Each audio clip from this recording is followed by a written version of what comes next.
Hello folks, got a 2010 Honda Odyssey in here.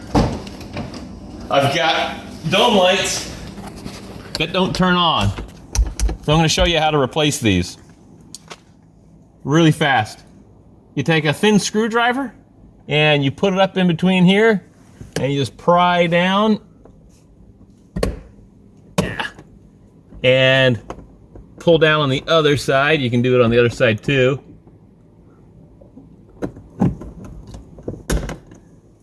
It just clips in place. And then there's a light bulb in here. And you just pull that out. Pull that out. These are the replacement bulbs that you need.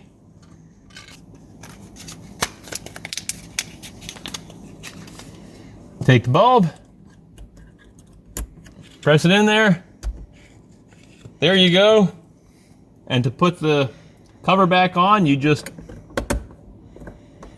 press it in place, and there you have it. Same thing on the other side. It's that simple to replace them. You can do it. Good luck.